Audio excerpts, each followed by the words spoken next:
Okay, so good morning. So last recorded video, I already discussed, no? I think that's the last recorded video part para sa chapter 5, which is the AM reception, no? So AM reception to siya. So if you want a full blast of the recorded video on the full blast on chapter 5, you may refer to those videos. So chapter 5 I think lima ka parts, no? Part 1, 2, 3, 4, and 5. Okay, now let's proceed with the chapter 6. I think this will be the last topic for the AM system. Okay, so this is single sideband communication system. Okay, this is a special case for AM, no? Special case AM siyang system, modulation scheme. Okay, so we'll expand that one nganong na-isolate siya kaninga chapter. Okay. So these are the outlines. So the introduction, so the single sideband system, so up to the single sideband measurements. Okay. So with that said, okay, so let's start for the introduction. Okay. So take note, conventional AM double sideband communication systems, there are those discussed na siya in Derikay, chapter 3 and 4, no? Uh, 3 is circuitry manggudto, but 4 is the all about AM, what we call it, AM transmission. Okay? So take note, sa dito na ta focus sa chapter 3, chapter 4, sorry. So sa AM, no, we're talking about the conventional AM or the double sideband full carrier. So ang emission code is A3E. Okay, we all know that that is the base, no, the main reference for an AM system. So naa siya is carrier niya duha ka sidebands. Then taking of uh, that type of AM, the conventional AM, bandwidth, bandwidth is defined as the twice of its modulating frequency, 2 F sub m. Diba? Uh, since conventional AM is already known naman naalam po siya trade-off. Okay, na siya trade-off or some of the disadvantages. Okay. First, with conventional AM, carrier power constitutes two-thirds or more of the total transmitted power. Sa to pa, ang regarding for the transmitted power, the overall transmitted power sa AM system, usually naka-allocate na siya sa carrier. Okay? Carrier na siya uh, allocate. Which is two-thirds. Two-thirds ang iyang giingon or 67.66667%. Or to be exact, wala lang, in a two decimal places, 66.67%. Mo na ang iyahang power allocation dito sa carrier. Okay? So, that disadvantage, okay, or that drawback, that drawback results nga na muna nakaapan sa conventional AM o sa kadako niya nga kailangan og dako nga power, ang nakaapan pagyud kay ang imuhang conventional AM mostly ang power ana naka-allocate sa carrier, wala sa sidebands. Ang sidebands naara sa mga 33.33% or one-third. Okay? So major drawback siya because the carrier contains no information. And we all know that the sidebands na dito ang information. Diba? Whether upper or lower sidebands. So wala man like information si carrier. Okay. So, muna ang yung first disadvantage. So, ang power, mostly, no, the total transmitted power of the AM, of the conventional AM is naa sa carrier, which is 2/3 or 66.67%. The second one is conventional AM systems utilizes twice as much as bandwidth as needed with single sideband systems. Okay, so with double sideband transmission, the information contained in the upper sideband is identical to the information contained in the lower sideband. So, therefore, transmitting both sidebands is redundant. So, to be compressed, ang second disadvantage niya is mas dako ang bandwidth nga gina-consume ni conventional AM or ni double sideband full carrier. Kay twice man, no? Twice sa modulating frequency or modulated frequency. Di ba? And then, sa double sideband, ang information nga naa dito sa lower sideband is parihara na dito sa information nga naa dito sa upper sideband. So, in short, kung i-transmit na nimo, redundant na kaayo siya. Oh. Kaya nga naman, redundant siya kay both of the sidebands, the same raman ang information. Okay? Unsa ra may nagka-diferensya na, sir? O, ang in terms of frequency, kay sa upper sideband, that is upper side frequency, that is carrier frequency plus modulating frequency in terms of values of frequency. So, F sub m plus F sub m, that is upper side frequency or upper sideband frequency. And then sa lower sideband, that is F sub C, sorry, the carrier frequency minus F sub m or the modulated frequency. So, in terms of frequency values, maglahi sila. Pero, ang information na the same. The same ra siya. So, muna nga redundant na kayo nga mag-transmit ka o duha ka sidebands nga pareha ra day ang information. Okay. So, overall, conventional AM is both power and bandwidth inefficient, which are the two most predominant considerations when designing modern electronic communication system. So, this is true kay dako pa ang bandwidth gikaon kay duha gud ka sidebands, tama? O duha ka sidebands. Unya redundant kayo kay both of the sidebands parihara ang information ana nga ilang gi-carry, no, gibutang or gipasakay sa carrier. So this chapter emphasizes about the single sideband AM systems o katong double sideband suppressed carrier systems also. Okay?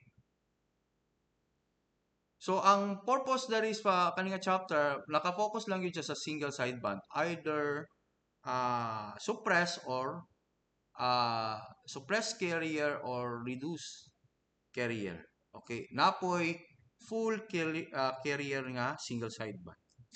Okay? But of course, napo dari si double sideband suppress carrier. Okay? Kaya ang aim ramang good sa kaninga chapter is kung tanggalo na to ang carrier, kung isuppress si carrier, so what will be the advantage and disadvantage also? So, mo man ni ang katibukang topic sa chapter 6. Okay? Kung isa lang ka sideband na nga to ang ilabay or i-transmit. Napo dali sa chapter 6. So, as we go along with this one, so, you will understand nga nung unsa ang diferensya between the conventional AM and the single sideband nga AM system. Okay? And also, what is the good thing of having a full carrier and the suppressed carrier? Naman po tayo reduced carrier also. Okay. Single sideband system. So, single sideband, so it was patent na siya in 1923. So it and being used between England and US. Okay. So sa single sideband communication system, some of them conserve bandwidth, some conserve power, and some both conserve the bandwidth and power. Okay. So the first single sideband scheme is the single sideband full carrier. Okay. So AM single sideband full carrier or single sideband full carrier lang or SSB-FC. Okay? So it is a form of amplitude modulation in which the carrier, okay, a form of amplitude modulation in which the carrier is transmitted at full power but only one of the sidebands is transmitted. Okay. So single sideband, it means isa ka sideband niya na ay carrier. Full, meaning 100% na ang carrier mismo. Wala siya na kuhaan. Wala siya na reduced. Okay? So, in terms of yung characteristics, single sideband, okay? Single sideband full carrier transmissions require only half as much bandwidth as conventional double sideband AM. Okay? So, mas makatipid ka kay paano man katunga ra sa bandwidth. So that is only F sub M. Mo na imuhang bandwidth sa single sideband full carrier. Okay. So let's refer to the figure, no? Okay. So this is figure 6 dash 1B. Okay. 6 dash 1B.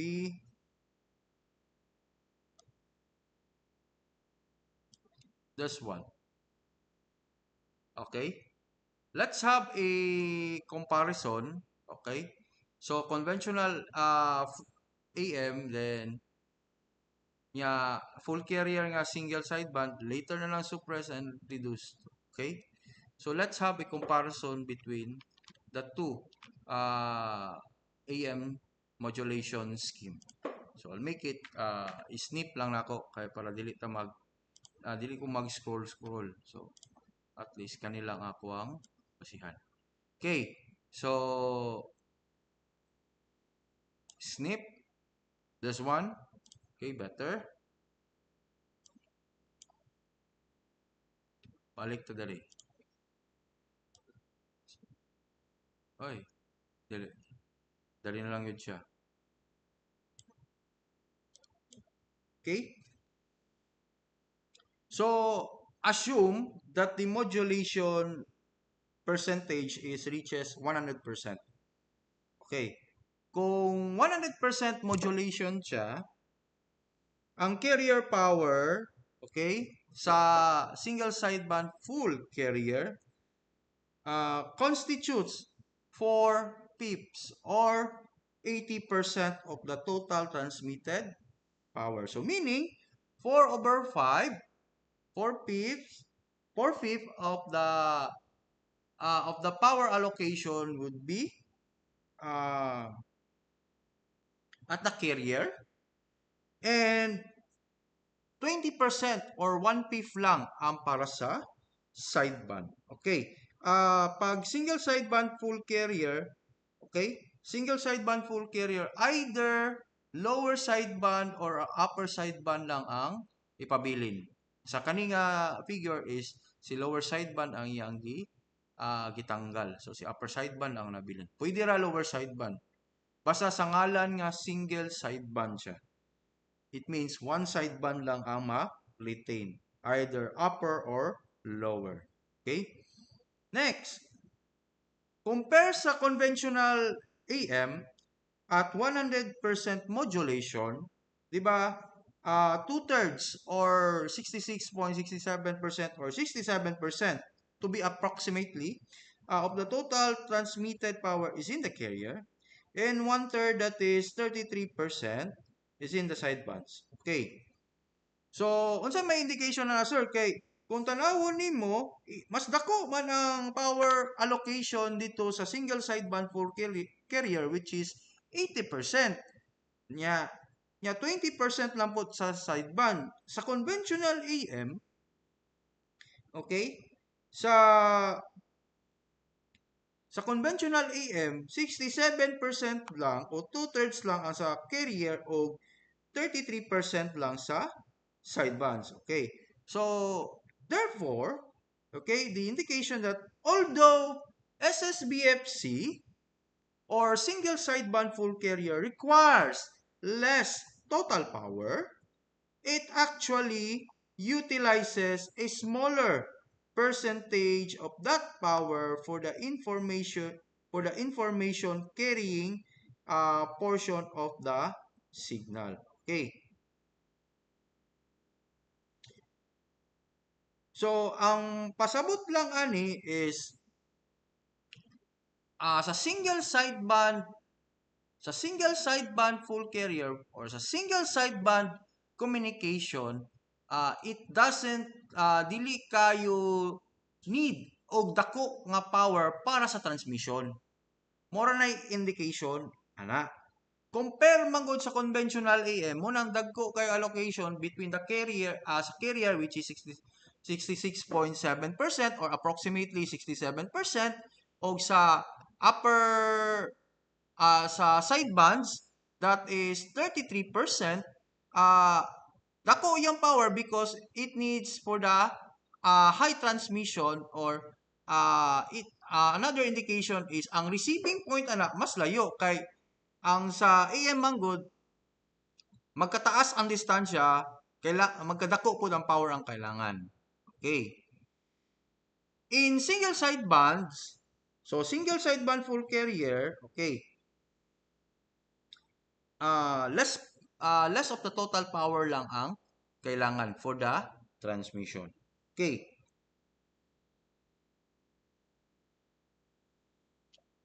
So that is the comparison between conventional AM and single sideband. Karon, kung i-compare nato ang waveform sa imuhang single sideband o sa waveform na lang sa single sideband, this one. Okay? This is the single sideband waveform. Okay? Ano tong snipping? Okay.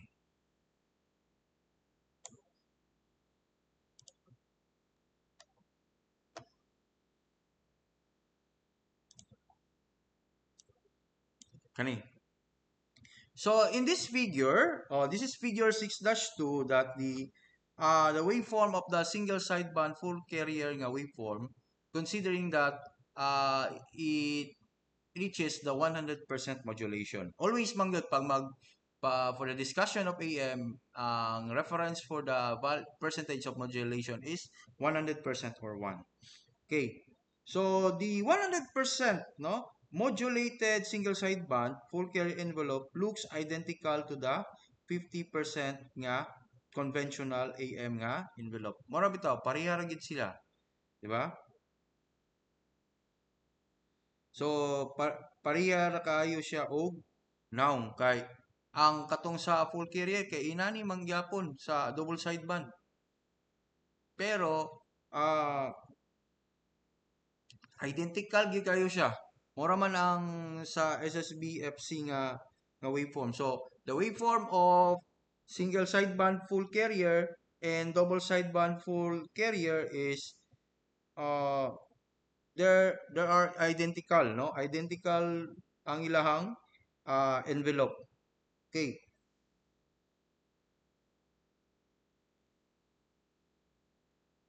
So, ang nakalahi lang is in terms silang definition. So, pag single sideband transmission ka, only one sideband lang Okay? Ang i-transmit, then i-add sa carrier. So, pag mayroon ka og single sideband transmission, you are referring to single sideband full carrier. Okay. So, unsa may indication sa iyang waveform, sir?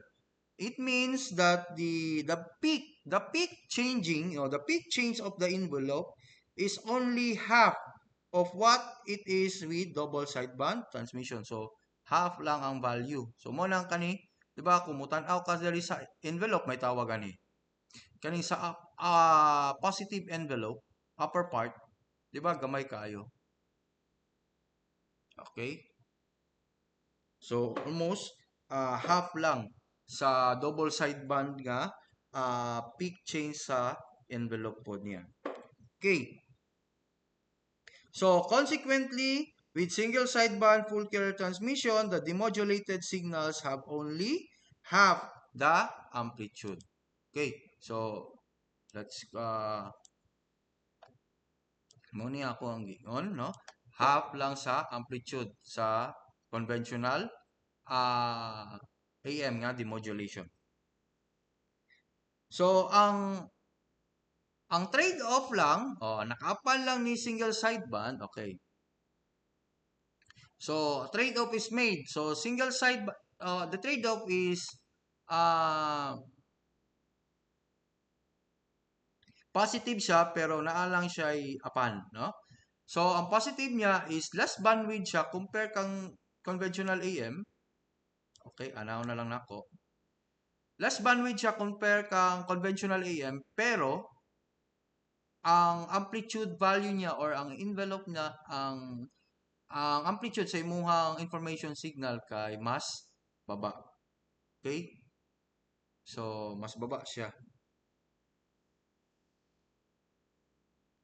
So even though nga ning decrease ang amplitude sa imuhang information signal using that single sideband full carrier, okay? The bandwidth is half lang siya. So ang total noise power sa single sideband full carrier is half rapod, katunga rapod. Okay? Kay nganong half raman ang iyahang noise power, sir, kay one of the sidebands imong gipa tanggal or gipa remove na siya. Okay? So the power in the information portion of the wave is also half. Okay? So what will happen to the SNR or the single to noise power ratio sa double sideband, so single sideband full carrier? So ang SNR na kay mo doble ra pod siya. Okay. No. Sorry. The value of the SNR, okay? I will correct. The value of the SNR for single sideband full carrier is the same lang siya sa double sideband full carrier. Okay? So, sensya, my mistake. So, with SSBFC, the repetition rate of the envelope is equal to the frequency of the modulating signal. And the depth of the modulation is proportional to the amplitude of the modulating signal. Therefore, as with the double sideband transmission, the information is contained in the envelope of the full carrier modulated signal. So, ang sa SSBFC, so ang kanang repetition rate, that is the peak change lang siya. No? So, repetition rate meaning changing from one cycle to another cycle po siya. So, equal lang siya sa modulating signal. And also, the depth of modulation, the M itself, so directly proportional siya sa amplitude sa modulating signal. So, the definition of modulation index, even though naana siya single sideband, full carrier siya, is the same lang siya nga definition. Okay? So we're done in comparing the single sideband and the double sideband full carrier. Okay, now let's proceed with the other types of single sideband. So we have the single sideband suppressed carrier. Okay, So, AM single sideband suppressed carrier is a form of amplitude modulation in which the carrier is totally suppressed and one of the sidebands is removed. Okay, so kani, ang carrier i-suppress, ang isa ka sideband gitanggal.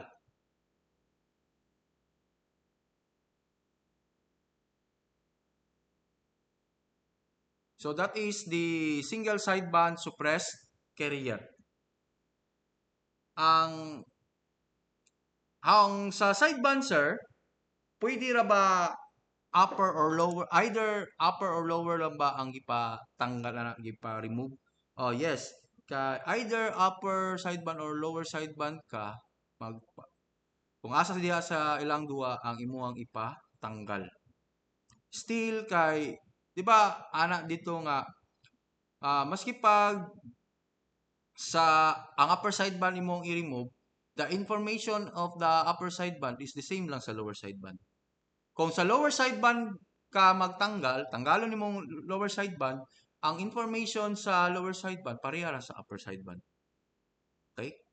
So that is AM single sideband suppressed carrier. Okay. So the same gapon with the full carrier single sideband suppressed carrier requires half as much bandwidth as conventional AM and considerably less transmitted power. Kay anong less transmitted power man sir?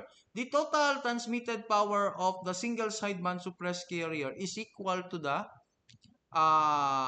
sideband, the power of the sideband. So either upper sideband power or lower sideband power. Okay. So the frequency spectrum and relative power distribution for single sideband suppressed carrier with upper sideband transmission. So it is shown by figure 6-1C. Okay. Kanyo? C man ka. O, dari. That's one. This is reduced kay 0.1. Okay, single sideband suppressed carrier. Okay. So in this figure, the i-assume gyapon niya ang total transmitted power is 100% na siya. It means modulation index is 100% also. Okay? So kung tan-awo nato ang iyahang shape, no, shape sa single sideband suppressed carrier. Unsa iyahang shape ana sir? This one. This is the waveform of the single sideband. So it is simply a sine wave. Sine wave siya at the single frequency equal to the carrier frequency plus the modulating signal frequency. Okay? Or the carrier frequency minus the modulating signal frequency depending on which sideband is transmitted. So, ang pasabot, kani siya nga waveform is either equal siya sa lower sideband, di ba? Lower sideband frequency or upper sideband as long the information is the same. So mura siya og carrier dili siya murag, similar siya sa carrier. Okay? Mo man ang EM gyud mismo. Pero single sideband ba nato? So suppress pa gyud ang carrier. So inani ra yang forma. Okay? So that is a single sideband suppressed carrier. Now, we proceed with a single sideband reduced carrier. So sa single sideband reduced carrier,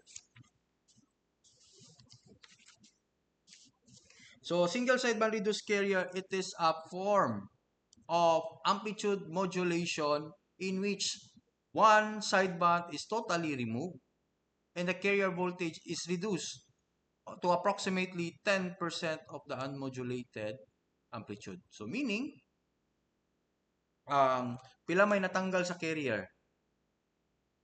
90%. Okay? So 90% ang natanggal dito. So consequently, as much as 96% of the total power transmitted is in the unsuppressed, sideband. So, mas dako na, no? Kay dako ang transmitted power. Ay, ang power allocation dito kay nakabutang naman na siya dito ah, sa sideband na. So, the sideband, okay, single sideband pa yun siya, niya naka-reduce ang carrier, so the power allocation of the sideband is 96% na siya. So, almost, no, paduol siya sa 100%. So, dito na ang power allocation. Okay? So, giunsa pag-reduce carrier. Okay. To produce a reduced carrier, okay.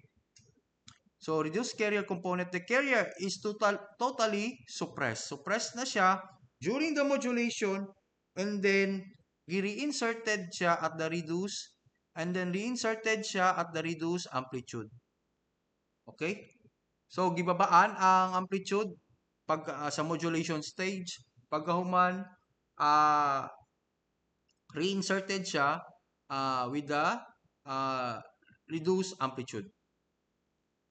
So, another name for single sideband reduced carrier is called single sideband reinserted carrier. Okay, reinserted man siya after modulation. So, another name sa reinserted carrier is pilot carrier. Okay? And is reinserted for demodulation purposes. Okay? Pilot carrier ang tawag sa reinserted carrier. So, if we look the 6.1 6-1D, this one, oops, sorry. So, kani, okay, 1% man, ay 10% man ni. So, it shows that the sideband power, kani ang letter D, this one, this is letter D. So, it shows that the sideband power constitutes almost 100% of the transmitted power.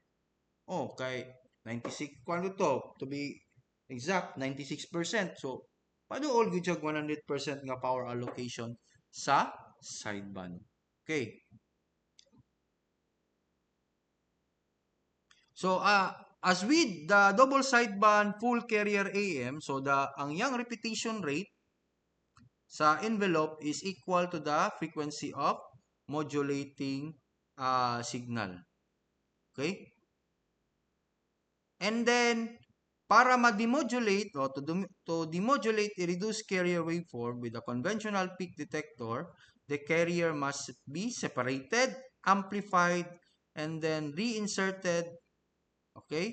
Reinserted at a higher level in the receiver. So, therefore, reduced carrier transmission is sometimes called exalted. Okay? So, exalted ang tawag niya. Exalted carrier because the carrier, exalted carrier because the carrier is elevated in the receiver prior to the modulation process. Okay. So, pag sa exalted carrier detection, dapat ang amplification of the carrier, the gain itself, in the receiver must be sufficient to raise the level of the carrier to a value greater than that of the sideband signal. Okay? So, sufficient siya for the modulation process. Okay? So, the same gapon sa other single sideband nga communications, SSBRC or single sideband reduced carrier requires half as much bandwidth as conventional AM. And because the carrier is transmitted at a reduced level, it also conserves considerable power. So, Yangi, wala siya power conservation kay reduce man ang carrier. And then another thing is the power allocation, no? Ang power allocation for the transmission is naa sa sideband. Okay? So, that is the SSB RC. Okay? Then, napo tayo ginatawag nga independent sideband. Okay? Independent sideband or ISB or AM, ISB, it is a form of amplitude modulation in which a single carrier frequency is independently modulated by two different modulating signals. Okay? So, in essence, ISB is a form of double sideband transmission in which the transmitter consists of two independent single sideband suppressed carrier modulators. Okay. So, ang isa ka modulator, it produces only the upper sideband and the other produces the lower sideband. So pasabot ana sir. Sa ISB, okay? Single carrier frequency, pero ang iyang i-modulate is two different modulating signals. So, independently man. So, single high frequency signal, the carrier, then duha ka inputs for the information. Okay?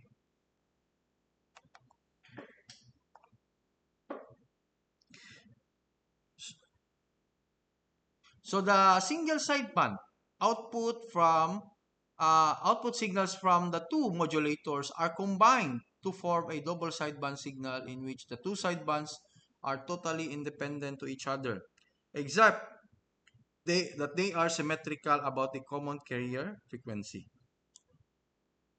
So, once na ma-modulate na tong duha ka information signals, they are independent to each other with common high frequency carrier. So, i-combine na siya, it is in a form of a double sideband. Pero, the two sidebands are totally independent. Dili siya katong pareha sa conventional AM nga ang duha ka sideband, so dependent to siya kay total transmitted power equals to carrier power plus lower sideband power plus upper sideband power. Kay dependent siya kay isa ra man ka information signal. Okay? Sa ISB, duha. So duha na ka information signal.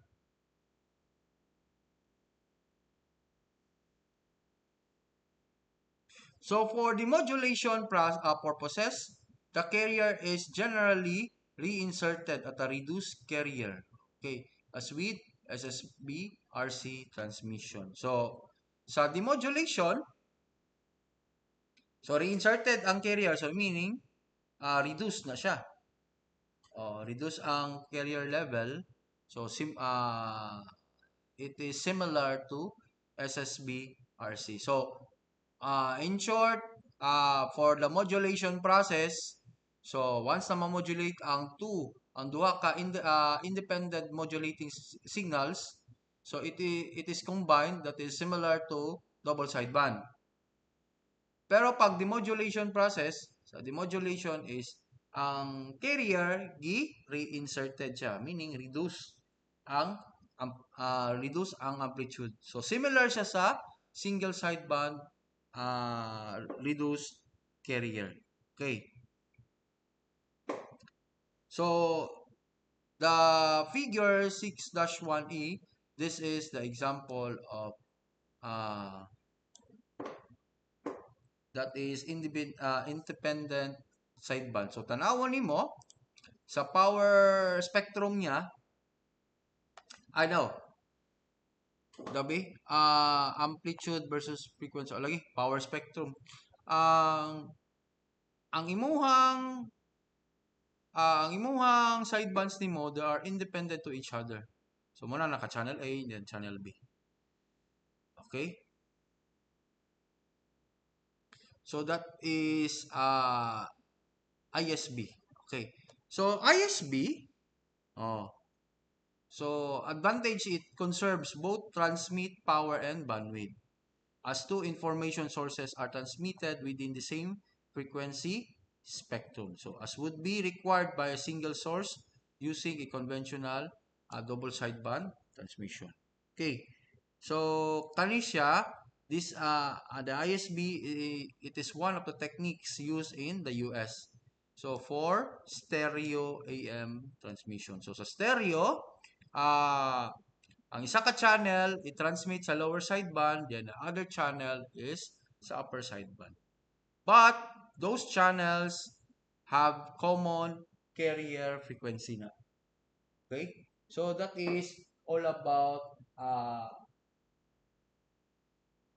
ISB or the independent sideband. Next, the last, we have the vestigial sideband. AM vestigial sideband, it is a form of amplitude modulation in which the carrier and one complete sideband are transmit only, but only part of the second sideband is transmitted. So, pasabot, isa ka sideband full transmitted. Pero sa second sideband, portion lang, no? Portion lang. Ang carrier ana is transmitted at full power. Okay? So in VSB, the lower modulating signal frequencies are transmitted in a double sideband manner. And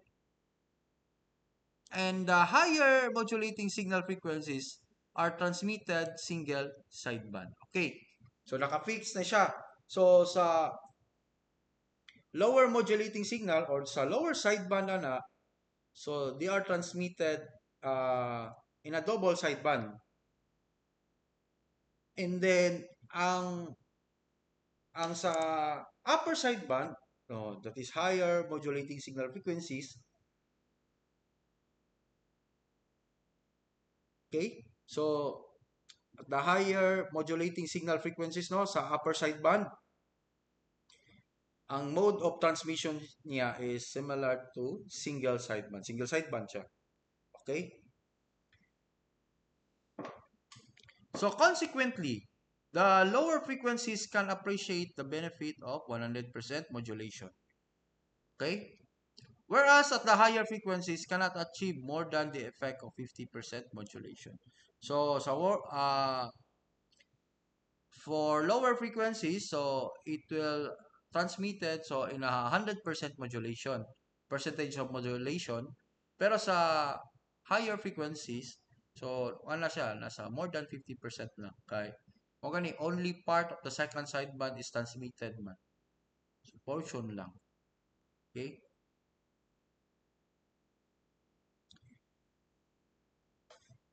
So, kung tanaw na to ang power spectrum, okay? For the letter E, ay pa ha. Ano, letter F. Anong letter E man? Okay. Mura na typo ra na. That's not letter E. Okay. This is letter F. Letter F. Kani. So, this is vestigial sideband. So, kani, upper sideband is, nanong upper sideband? Okay, isa ka sideband ani, nakaingon magud siya higher frequency. So, I assume that is upper sideband siya. So, dapat upper sideband ang portion. So, pwede rin siya mabali, no? Based on the power spectrum. So, ang isa ka sideband, fully transmitted siya. So, it uses the similar to conventional na double sideband. Pero, sa isa ka ang the remaining of the sidebands is part lang siya, portion. O, mo ganina nga, medyo gamay siya amount dari. Okay, this is similar to single sideband nga transmission katong mo siya o reduce nga carrier pero dili carrier ang reduce, rather the sideband, no? One of the sidebands. And then common applications sa vestigial sideband, this is widely known, no, system for the picture portion sa commercial television broadcasting. And it is designated by the emission code of A5C by the FCC. So, ang application sa vestigial sideband is sa TV. Take note, sa TV, Duha ang modulation scheme ana. Duha man na ang signal ana. You have the video signal or the picture signal and the audio signal. Ganong lahi-lahi man sila modulation scheme ana sir sa video o sa picture. The reason is para dili mag-interfere. Para there's no interference between the two signals. Mura gi lahi-lahi na siya og modulation scheme. Okay? And then sa picture or sa video signal kay AM ang kana, particularly to be specific, vestigial sideband na siya. Okay? So vestigial sideband.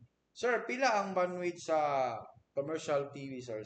Ang bandwidth sa commercial TV is standard na siya. That is based on NTSC or National Televisions. Basta ang C is uh, committee na siya.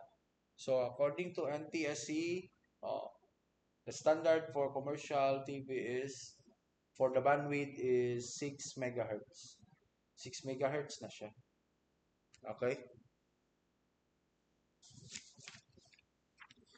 Then, we have the comparison of single sideband transmission to conventional AM. Okay. So, single sideband transmission requires only half as much bandwidth compared to double sideband.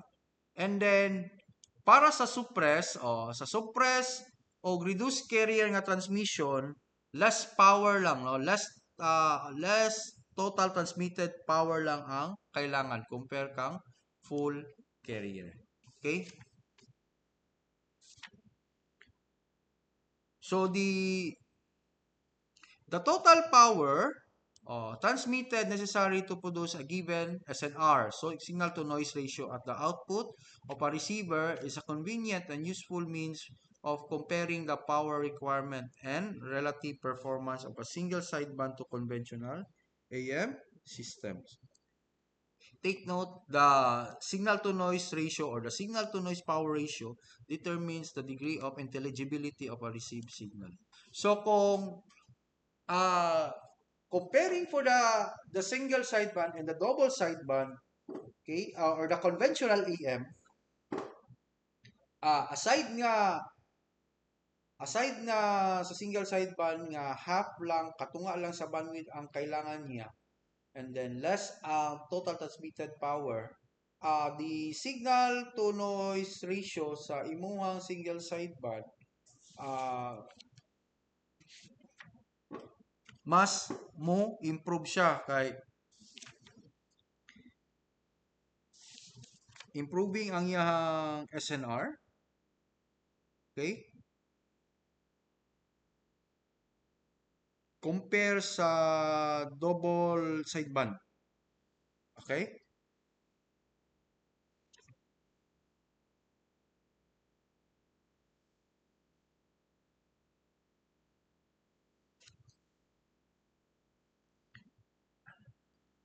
Kay ko, di ba, ang nganong mas better ang SNR ratio sa single sideband, sir, kay di ba ang SNR kay ang ubusan na kay noise power biya. So kung mabalik ta sa noise power is directly proportional to bandwidth. Since kay half raman sa bandwidth, half of the bandwidth naman, ang bandwidth is half lang ang needed for the single sideband, so mas ang tendency ana mas baba ang noise sa single sideband. And mas taas ang iyang signal to noise power ratio niya or ang SNR. Okay?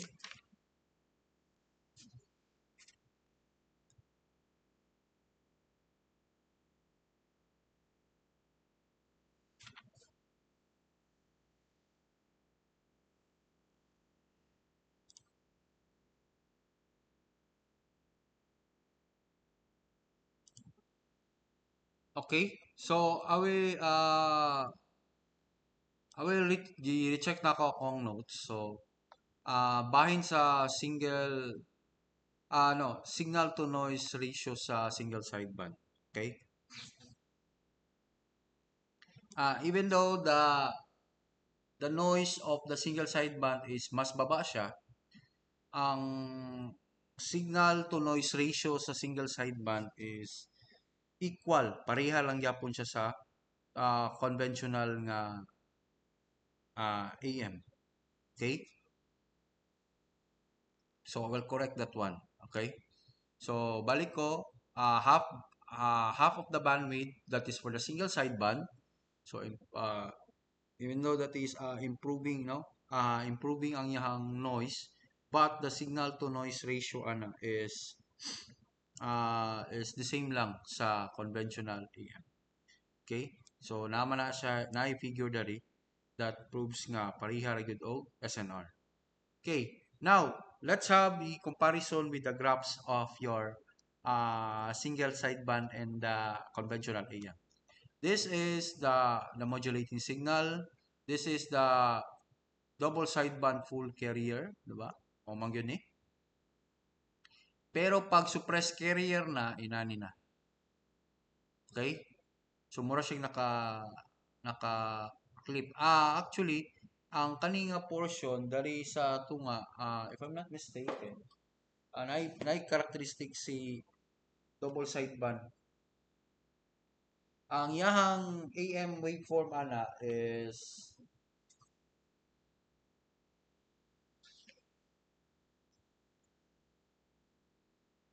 I will check that one ha.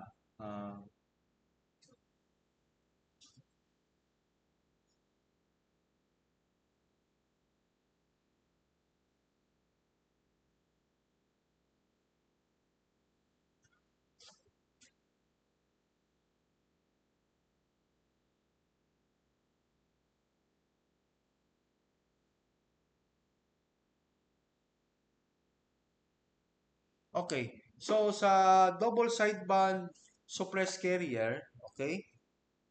Asensya na, taas akong pause. At this portion compare sa conventional AM, okay? Kani diri is mura gyud siya kana naka-clip, mura siya og kung tanaw nimo ang half ang sa upper envelope ta, mura siya og full wave, di ba? At the lower portion of the double sideband suppressed carrier, kani siya nga behavior, this is called phase transition. So phase transition means changing the phase angle. So once na moabot siya diri sa peak ani, it will change the angle itself. So para ma-modulate na pod siya for another cycle. Phase transition na yung tawag ana. Okay? Then, for the single sideband suppressed carrier, inani ra gyud yahang itsura. It is a full sine wave. Okay? Full sine wave ra gyud siya. Okay? Then, this is the comparison between the conventional AM and the single sideband. Okay. So, assume that it is at 100% modulation. Okay? For the conventional AM, naa siya 1 unit na carrier power of 0.25 for the each of the sideband. So, with a total of the transmitted power of 1.5. Okay. Pero sa single sideband, only 50% lang, 0.5, no? 0.5 of the unit power. Okay?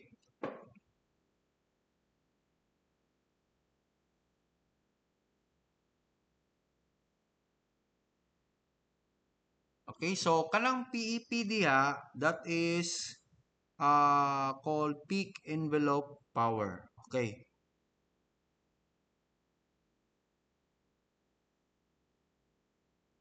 So with the transmitted power of the single sideband, okay. So the same performance achieved with the single sideband suppressed carrier, it uses only one third of the as much transmitted power and half the bandwidth. Okay. So the PEP or the peak envelope power, this is the RMS. So RMS power develop at the crest of the modulation envelope. Ang crest is kaning porma sa imo ang AM itself. Okay? So kung natay PEP, naputay PEV. So this is the peak envelope voltage. Okay? So kung tanawon nimo, this is the conventional AM and this is the single sideband. Ang peak envelope voltage sa AM, that is 2, and peak envelope power is 2. Ang peak envelope for single sideband, 0.707, and peak envelope that is 0.5. Okay? So, kung tanawon nimo, mas baba gyud o PEV o PEP si single sideband compare kang conventional AM. Then, if you look the uh, the modulated information signal, so mas taas, mas dako og amplitude si recovered information signal if you kung conventional AM ang gamiton. Pero pag single sideband, mas mubaba gyud, no, mo decrease ang amplitude niya sa information signal. Mao ra man gyud nakaapan sa sa single sideband suppressed carrier kay sa SSBSC, even though less power lang ang gamiton for transmission, pag demodulate na, mas mababa ang amplitude sa imuhang information signal. Okay? Then, comparing to the noise. Okay, comparing to the, what we call it, the noise of uh,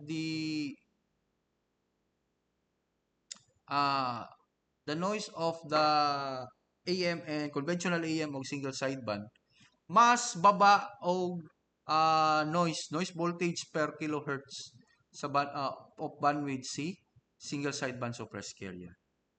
Okay. But, dari na nakaapan. Ang ilang signal to noise power ratio, ang SNR nila, nanong naka 20 lag man na, sir, kay di ba duha may meaning sa signal to noise ratio. Naman tayo ginatawag nga signal to noise power ratio o katong signal to noise voltage ratio kay you can express the power, the noise power and the signal power in terms of voltage. Mo nang 20 lag siya. Okay? So, the signal to noise ratio ana, the value of for the conventional AM and single sideband suppressed carrier is the same lang. Okay? O, pareha na sila og signal to noise ratio. Correct lang ako ganina ha kay. Yana mo kung mas taas doble ang signal to noise power ratio. So to be corrected, so ang SNR sa conventional AM o sa single sideband suppressed carrier is the same lang siya. Okay?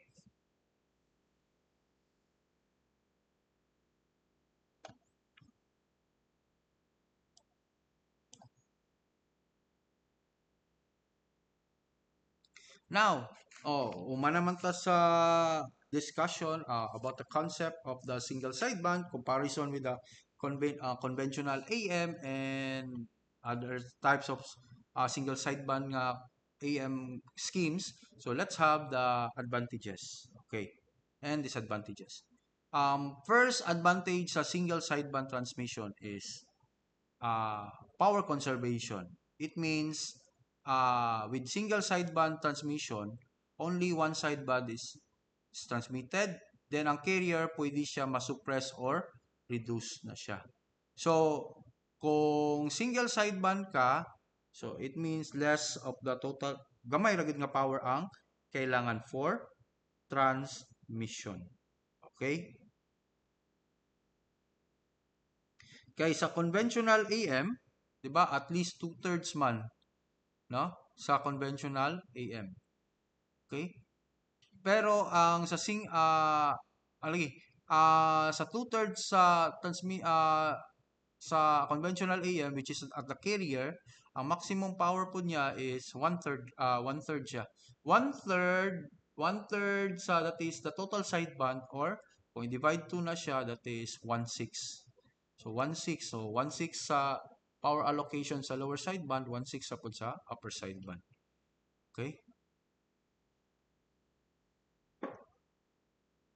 So eliminating the carrier, so mo increase siya by at least a factor of 3. So what will happen? Providing a signal power advantage of 4.8 dB improvement sa yahang SNR. So improvement of the SNR, that is for the single sideband. Okay?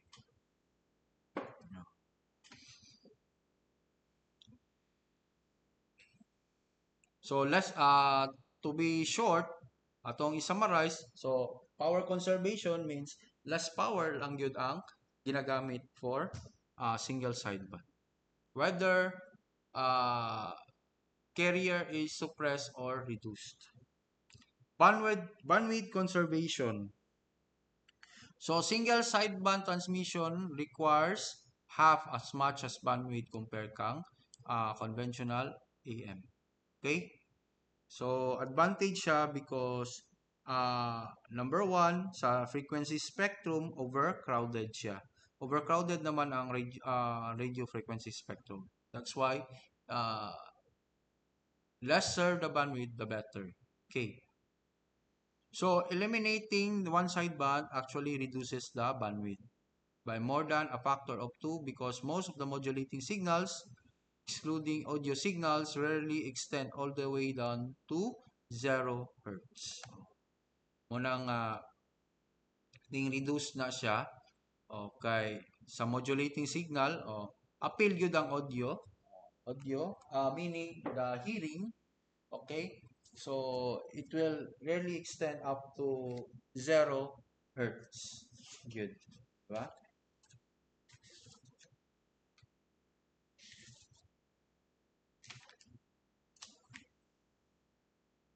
Okay, so nagbalik-balik mo ko lang sa compare sa voice. Voice is 300 Hz to 3000 Hz. Sa audio means audible, meaning madungog, nasa 20 Hz to 20 kilohertz. Mo na ang yahang standard. Okay?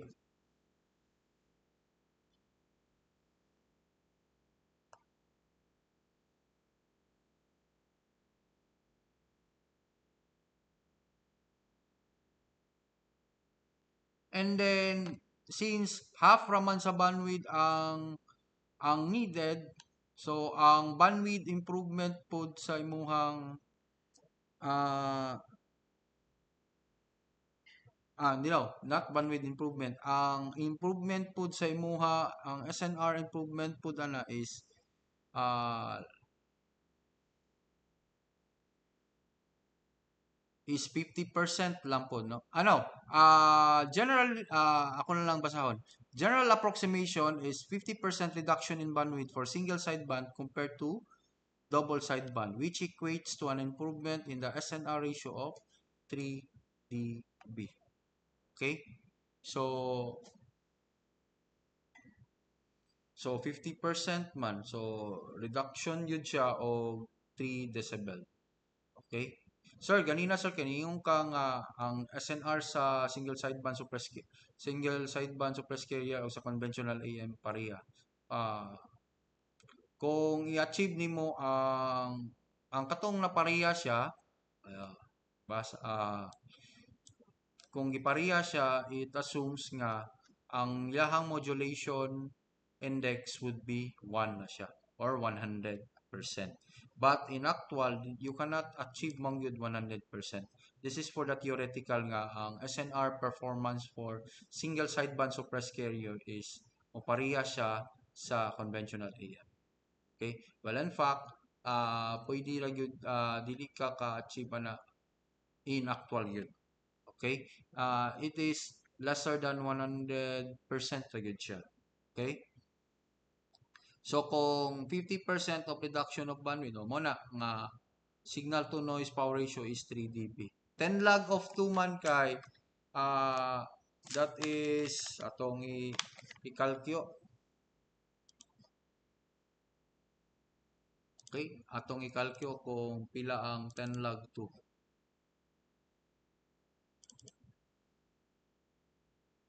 Okay.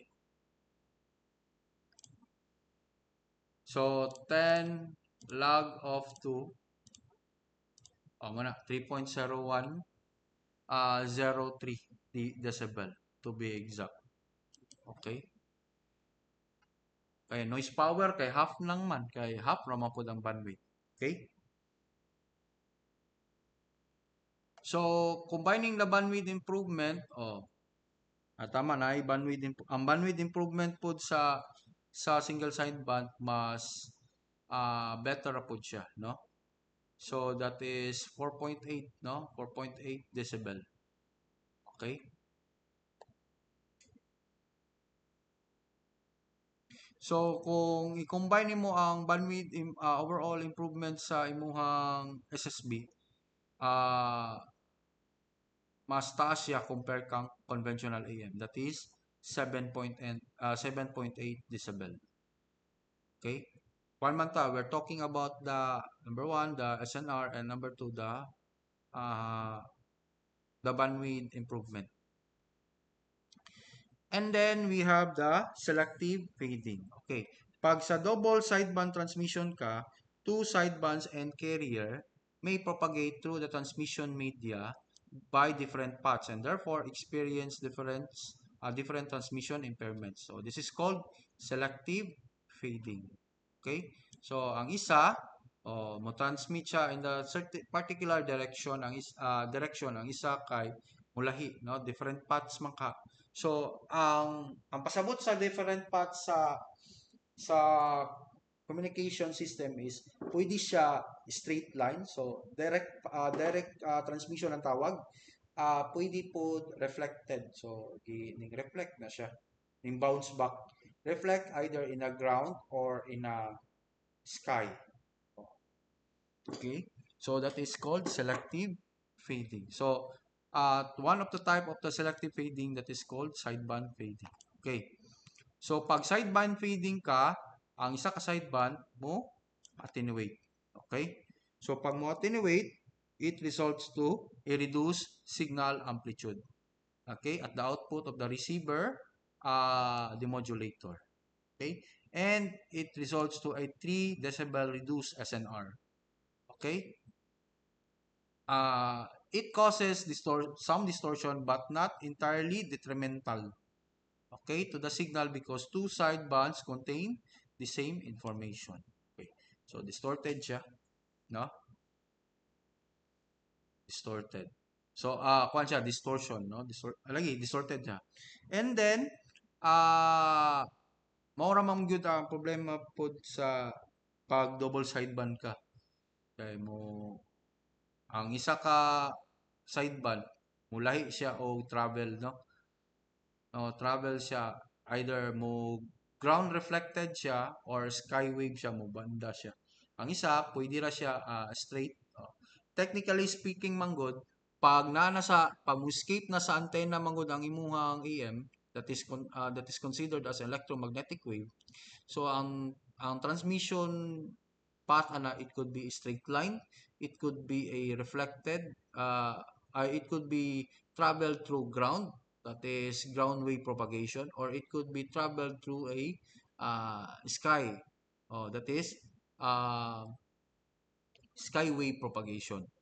Then kung muigo siya sa ground or sa sky, the phase angle of the electromagnetic wave will change also. So mana pag abot sa receiver, duha ra padungan, either additive siya, mo increase ang gain, or worst yun is canceled, meaning out of phase ang phase angle. So mo na problema mo na nakaapan sa basta mag-travel ng electromagnetic wave. Take note, you cannot see by the naked eye ang kanang AM wave. Hindi mo naman makita. Uh, you will know lang na kung ang signal strength pag-abot sa receiver, baba, mura na imong ilanan. So, na mga techniques sana to para mas mo minimize lang ang reduce ang losses sa pag-abot sa receiver end. So, that's why kani selective fading is one of the losses na siya. Then, another type of selective fading, and it is most common and most serious, is carrier amplitude fading. So this is caused by reduction of the carrier level of 100% modulated wave will make the carrier voltage less than the vector sum of the two sidebands. Okay. So consequently, the envelope resembles an overmodulated envelope, causing severe distortion to the demodulated signal. Okay? So, reduce ba siya? Reduction of carrier level. So, basta mo, kung with respect ka sa double sideband, then it results to a severe distortion siya pag-abot sa demodulated signal. And the third cause po sa selective fading is carrier or sideband phase shift. Phase shift means in terms of phase angle siya. Okay?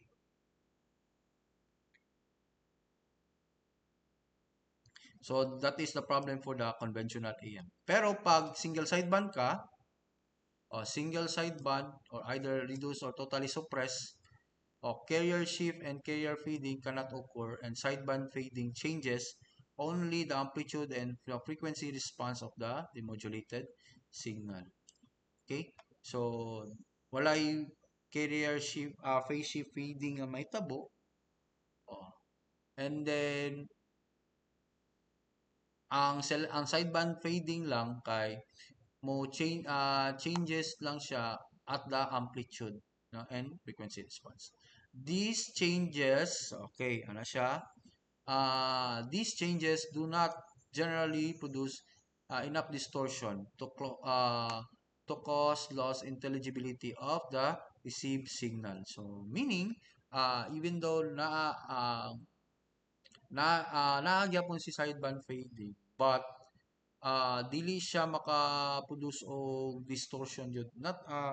That is not a kumbaga problem with the single sideband. Okay? Kay sa single sideband, isa ra man ka sideband niya, either reduce or totally suppress pa gyud. So mas minimal lang ang fading. Okay?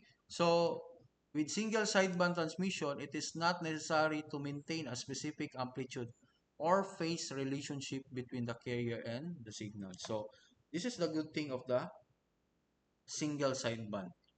Okay? So, dili necessary or dili kayo niya care nga mag-maintain og specific amplitude or phase relationship or the angle. Ang phase relationship is it talks about the angle. Okay?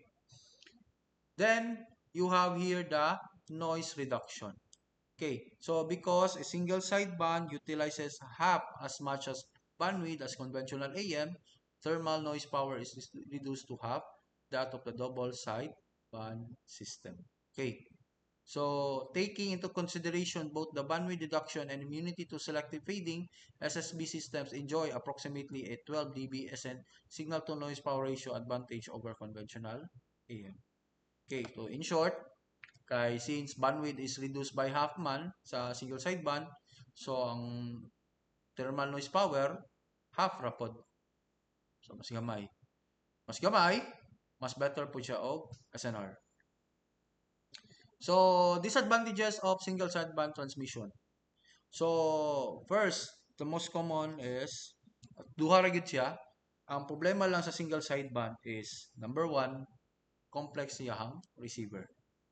So, single sideband systems require more complex and expensive receivers than conventional AM because most single sideband transmissions include the either reduced or suppressed carrier. Thus, envelope detection cannot be used unless the carrier is regenerated at the exalted level. Single sideband receivers require a carrier recovery and synchronization circuit, such as a PLL synthesizer, which adds to their cost, complexity, and size. Okay, so complex ang circuitry.